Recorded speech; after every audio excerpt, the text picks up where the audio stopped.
8:37 de la mañana y la buena noticia la trae el doctor Alfredo Martís, a quien saludamos. Sí, Buenos días, bienvenido. Hola, saludos. porque recientemente se dio una información que yo no creo que se le ha hecho la El, bulla, el bueno, que el ruido. caso no es bulla, pero la trascendencia, ¿no?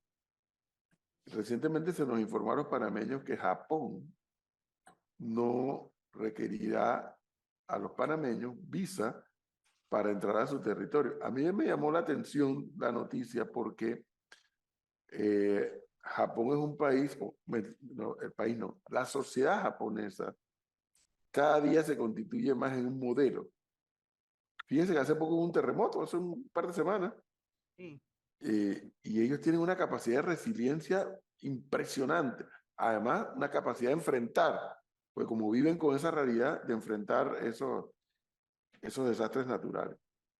Pero además también ahora sí, es un estado que tiene una serie de mecanismos de seguridad y de cuanta cosa que llaman la atención. Bueno, en medio de eso, nos informa a los panameños que no se requerirá visa a los panameños para entrar a Japón. Y tal vez el doctor Alfredo Martí, quien en algún momento de su vida fue embajador de Panamá en Japón, nos pueda contar qué pasó o qué pudo haber pasado que Japón llegó a esta conclusión. Doctor Martí, como siempre, bienvenido. Buenos días. Gracias a todos ustedes, a Flor, a Gonzalo, a Leonardo, a Melissa y a ti, Edwin, por la invitación que me gestionas hoy. Miren, yo creo que es interesante lo que estamos viendo y merece saludar a la Cancillería de la República de Panamá y merece felicitar al embajador Pérez por el logro alcanzado de obtener que Panamá no tenga visas para ir a ese país. Yo creo que eso es importante por diversas razones. Tomemos en cuenta que la diplomacia no es más que las relaciones formales entre los estados. Y si hacemos un poquito de historia, vamos a darnos cuenta que la diplomacia ha evolucionado a lo largo de los siglos. La diplomacia antigua, podríamos clasificarla en cuatro grandes aspectos. La diplomacia antigua, esa era diplomacia donde diríamos era por episodios, donde un rey enviaba un emisario a otro reinado. De hecho, fíjense, los Reyes Magos no es más que una expresión de un ejemplo de la diplomacia antigua. Los Reyes Magos van a presentarle un regalo al niño Jesús, que no es nada más y nada menos que una expresión diplomática ya de esa forma antigua, que era una diplomacia por episodios. Después, diríamos que la segunda etapa de la diplomacia se ve en el Renacimiento, en Italia. Sin lugar a duda, Italia es donde surge la nueva forma de la diplomacia. En Lombardía, en Venecia, en Saboya, donde se van creando las condiciones y la idea de tener misiones permanentes. Después de esto viene la paz de Westfalia en 1648, donde se empiezan a conformar los estados-naciones, y después viene el Congreso de Viena en 1815, que diríamos que es un primer paso para reglamentar las relaciones diplomáticas. Es decir, se habla ya del derecho diplomático, de la acreditación, de la legación. Y ya finalmente en el año 1961, que es la Convención de Viena sobre Derechos Consulares. El tema del visado es un tema muy particular. Ahí yo diría que entra en juego la confianza, el diálogo que haga la misión diplomática en el país, lo que expresa la nación en la seguridad de un pasaporte. Y de hecho todos ustedes saben que hay un listado de pasaportes más seguros en el planeta Tierra. Y de hecho los pasaportes más seguros son Japón, Italia, España, Alemania. Y el que nosotros como panameños tengamos una excepción de visa es un logro formidable. Ahora, vamos a hacer un poquito de historia y no es que uno quiera resaltar la labor que uno ha realizado durante la gestión diplomática, pero sí es importante que el pueblo y todos ustedes sepan que cuando uno lo designan embajador en una nación, uno tiene la obligación como embajador designado de presentar un plan de trabajo ante la Cancillería Nacional y ese plan de trabajo es evaluado por el equipo de la Cancillería. Para posteriormente, cada embajador que se designa tiene que ir a la Asamblea Nacional para su ratificación. Y en esa Asamblea Nacional se va a gestionar un proceso de preguntas y respuestas al diplomático en particular. Yo creo que este es un tema que trae años, por eso yo felicito al gobierno y felicito también a todos los demás embajadores que me tocó a mí interactuar posterior a mi gestión en el gobierno del presidente Martinelli y después en el gobierno del presidente Varela y ahora en el gobierno del presidente Cortizo. Desde mi llegada a mi presentación decía, miren, el tema consular, yo decía, dialogaremos con las autoridades del gobierno japonés con el objeto de conocer qué inquietudes tienen respecto a nuestro tema migratorio y visado. Todo con el fin de favorecer al inversionista japonés el fácil desarrollo de sus actividades en nuestro medio, salvaguardando siempre los intereses nacionales y soberanos. Miren lo que digo yo aquí, salvaguardando los intereses nacionales y soberanos. Esa es una expresión que a mí me gusta porque recuerdo una obra de Omar Jaén Suárez, El Canal de Panamá, los tratados, y él ahí dice que la misión de todo embajador o de toda misión se concreta en la palabra intereses nacionales. Y posteriormente yo asumo el cargo de embajador en el 6 de enero de 2005 y pocos meses después, en agosto del 2005, el canciller de la República, Samuel Lewis, visita Japón y sostiene una reunión con el anterior ministro de Relaciones Exteriores japonés, Nobutaka Machimura. Y uno de los temas que se abordaron, y aquí está en un documento que yo te envié a ti casualmente, que es correspondencia diplomática, que por cierto esta correspondencia diplomática en países como Estados Unidos y países organizados quedan metidas en la librería del Congreso. Es decir, esto, yo lo tengo porque guardo papeles, ¿no? Pero son documentos históricos que marcan el inicio o explican el desarrollo de la diplomacia de cada país. Dice, se abordó la conveniencia de lograr acuerdos fitosanitarios de protección recíproca de inversiones, supresión de visas, promoción del turismo, el establecimiento de la Fundación Japón en la Ciudad del Saber, programa para la reducción de la pobreza, conservación del medio ambiente y el desarrollo sostenible, que coinciden con el programa de trabajo del gobierno del presidente Martín Torrijos, que era el presidente de esa época. Y yo quiero recordarle a todos ustedes que la Ley 28 de 1999, del 7 de julio, que fue publicada en Gaceta el 12 de julio, establece en su artículo inicial: el presidente de la República dirige las relaciones exteriores y determina la política exterior del Estado panameño con la participación del ministro del ramo. Así Ahora, que sí, esto es un tema que se venía pregunta trabajando. obligada, pregunta obligada. Cuando un Dígame. país hace esto, en este caso, Sí. Japón retira la necesidad de usar visa para a los panameños para ir a Japón. Lo inverso también ocurre, o ya ocurría. Los japoneses necesitan visa para entrar a Panamá. Antes sí se pedía un visado para ellos y obviamente ese es el tema de lo que nosotros llamamos en diplomacia la reciprocidad. Aquí sí existe con Japón.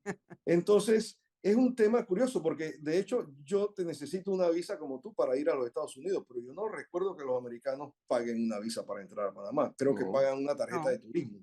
Entonces, estos temas tarde o temprano tienen que ser impulsados por los gobiernos, por el Ministerio de Relaciones Exteriores.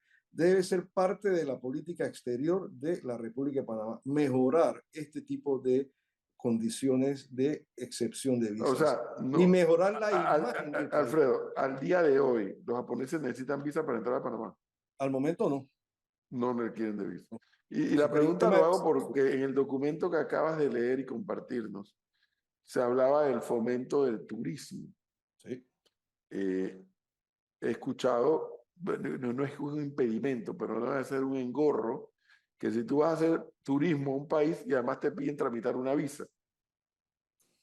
Bueno, es una pregunta interesante porque fíjate tú, Japón, que es un país que pide visa a otras naciones goza de un turismo grande, ¿ves? Te dice Exactamente. que uno de los principios en el turismo internacional es que sea barato la nación, que tengas una facilidad de idioma, que tu idioma sea fácilmente comunicable y obviamente los temas estos de visado.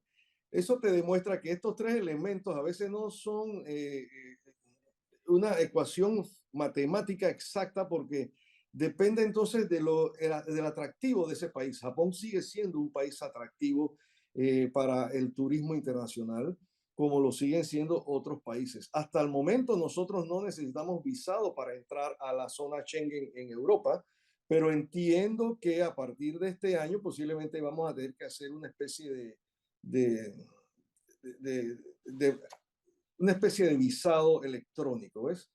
Entonces yo creo que nosotros debemos seguir trabajando en esto que acaba de hacer el gobierno nacional y la Cancillería y el embajador Pérez, sin lugar a duda, hay que felicitarlo por ese esfuerzo y es un esfuerzo que se venía dando desde el año 2004 y a mi juicio es importante para el país. Hay algo que debo resaltar, la política exterior de los países. Cada país tiene su política exterior.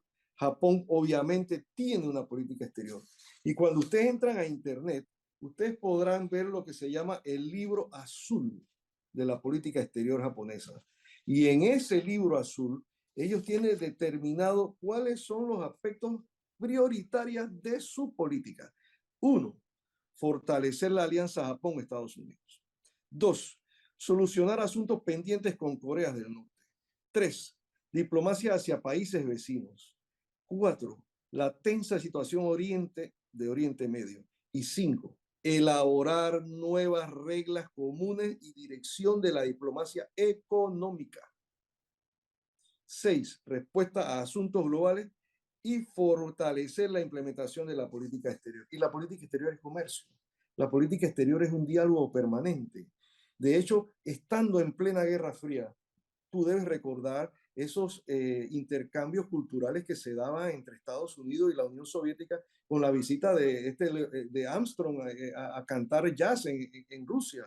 ¿O te acuerdas tú ese fenómeno de la guerra del ajedrez? O después la cuestión de la diplomacia del ping-pong. Es decir, sin lugar a duda, la diplomacia es un quid pro quo. Tal vez que puede afectar que una cosa se haga en un momento u otro. Bueno, las condiciones de cada momento. En ese momento de las relaciones entre Panamá y Japón, habían otros temas muy interesantes que se estaban debatiendo.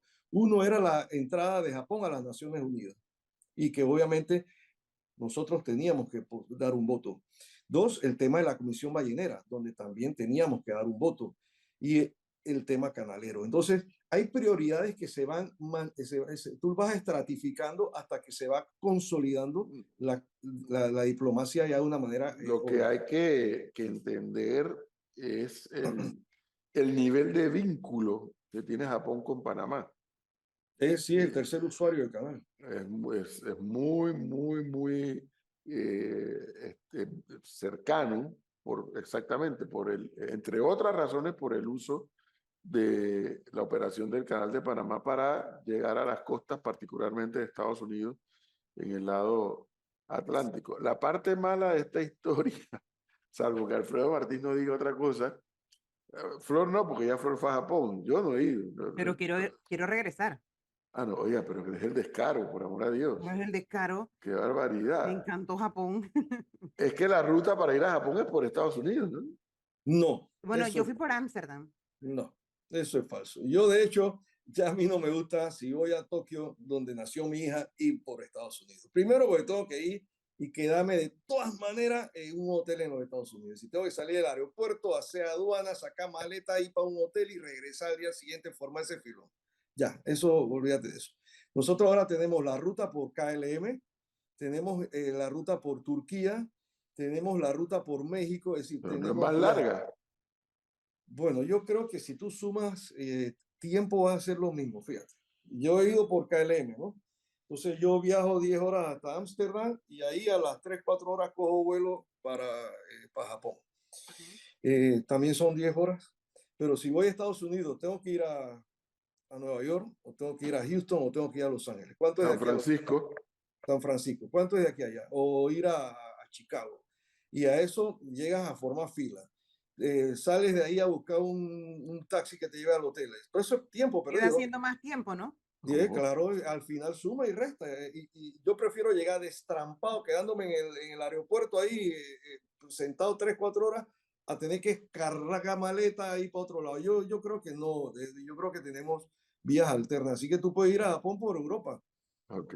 Doctor Martí, y Dime. en el momento que usted fue embajador, o sea, ¿cómo era el flujo? Me refiero a la cantidad de japoneses que venían a Panamá y de panameños que iban a Japón a Bueno, turistear. mira, este es un tema que es como para conversarlo en secreto, pero voy a tirar, tú sabes que a mí me gusta siempre que hago estas conversaciones, meter mi salsa y mi sabor. Sin lugar a dudas, las relaciones diplomáticas entre Panamá y Japón eran altamente importantes. Recuerden las alternativas del tercero del canal a nivel. Recuerden en esa época que había una reticencia o una oponencia, una oposición de los Estados Unidos a que Japón entrara en este proyecto. ¿Te acuerdas de esos temas? Después de eso, y no es que estoy defendiendo a los militares ni defendiendo a la dictadura, sin lugar a duda, la invasión de Panamá de parte de Estados Unidos hacia Panamá, representa, esto es lo que es la diplomacia, la estrategia. Si tú tienes aquí en Panamá una alta cantidad de inversionistas, tú tenías Panasonic, Toshiba, Sony, todos estos edificios estaban ubicados en la Transísmica, ¿te acuerdas? Tenías los bancos internacionales, el Tokyo Mitsubishi, cantidad de bancos, el hotel de Sheraton, ese hotel era un hotel japonés, la parte de lo que se había construido allá en la hidroeléctrica en David. Es decir, había una alta presencia y movimiento de capital japonés en Panamá. Sin lugar a dudas, eso no le agrada a algunos países. ¿Y qué sucedió después de la invasión? ¿A dónde se mudaron todas estas empresas? A Miami. Así que sí hubo un power shift, un movimiento de escenario financiero, capital, en esa época que tarde o temprano afecta las relaciones comerciales y el flujo de pasajeros o el flujo de turistas. Es más, recuérdate, Edwin, que había un vuelo que venía de Brasil, paraba en Panamá, ¿te acuerdas? Y se iba directo a Japón. Eso fue durante la gestión del presidente Valladares. Que quede claro que yo no estoy haciendo propaganda a ningún partido político y a ningún presidente. Estamos haciendo historia, porque a mí lo que me gusta es la historia, ¿no? Porque cuando uno participa en estos debates, siempre quieres alguien encontrarle quinta pata al gato. Aquí lo que estoy tratando de resaltar es aspectos históricos que demuestran que las relaciones diplomáticas son un quid pro quo, es un quid pro quo, yo te doy, tú me das. Y se negocia sobre esa base y la confianza. Y los embajadores cuando están en los países y en esas delegaciones tienen que mostrar confianza con todo el mundo. Por eso es que se dice y se pregunta, doctor Martí, me han preguntado, ¿la diplomacia es ciencia y arte o ciencia o arte? Es una pregunta capciosa, porque yo como científico veo que las ciencias son, bueno, tampoco son exactas, porque el que tú tengas la hemoglobina en 16.5 no significa que tal vez toleres una cirugía. Así que no es que la ciencia tampoco es tan exacta, pero este ejemplo me sirve para poder decir que la diplomacia sí es ciencia, porque hay una serie de métodos, hay una serie de reglamentos, hay una serie de cosas que ya están normadas internacionalmente. Ya mencioné la Convención de Viena de 1961. Esa es parte de la ciencia, pero viene el arte. ¿Por qué? Porque la diplomacia es la interacción entre humanos y ahí es que tú vas a tener arte para adaptarte a las costumbres, a saber comer la sopa chavo chavo que te presenten y no despreciarla en público y cosas como esas que hacen de la diplomacia un arte. Y yo creo que Panamá poco a poco va caminando en eso. Ya existe una carrera diplomática bien, ya tú ves que hay concursos de panameños que participan y ya se les está dando todas las clasificaciones adecuadas. La diplomacia tiene, todos los cargos están instituidos, el tercer secretario, el segundo secretario, el primer secretario, el ministro consejero, el encargado de negocio, bueno, el embajador. ¿A dónde es que está? Que quede claro que los ministros consejeros no son ministros de Estado, ¿va? No, no son ministros de Estado. Es un cargo consular. ¿A dónde es que está la mayor población de japoneses en Latinoamérica? ¿Es en Perú o en Brasil? En Perú, ahí hay otra parte interesante. Recuerden, durante la Segunda Guerra Mundial, los japoneses que vivían aquí en Panamá fueron encarcelados. Como pasó vean la película Oppenheimer, como pasó en Estados Unidos. Entonces, eso generó una migración de los japoneses que salían de Japón. No veían interés en venir a Panamá porque sabían que iban a quedar ahí guardados. ¿A dónde se fueron? A Brasil y a Perú, donde tenemos una población de 16 enorme. Y de hecho hay jugadores japoneses, brasileños, hay jugadores japoneses peruanos, y eso generó un enorme flujo de japoneses a estos dos países, porque allá ellos no los iban a guardar en una cárcel, no lo iban a guardar ahí Sí, acá era por la verdaderamente presencia de la zona del por canal, ¿no? la zona del canal. Es decir, la historia de Panamá está escribiéndose y estos documentos que te he leído son documentos que forman parte de la historia del país que son importantes revaluarlo para que no quede esa historia, como llamo yo, por ahí en retazos y que no se integra. Hay que hacer un libro de la historia de la diplomacia panameña. Pocos autores Bueno, lo han hecho. Entre eso está el profesor Omar Jaén Suárez, que fue embajador de correcto, Panamá en Francia. es correcto. Creo que más de una vez, me parece. Sí, así que Doctor son temas Alfredo interesantes. Martís, muchas gracias por Saludos. este toque histórico, diplomático y consular que nos ha dado en la mañana de hoy. Muchas gracias, muy amable. Saludos.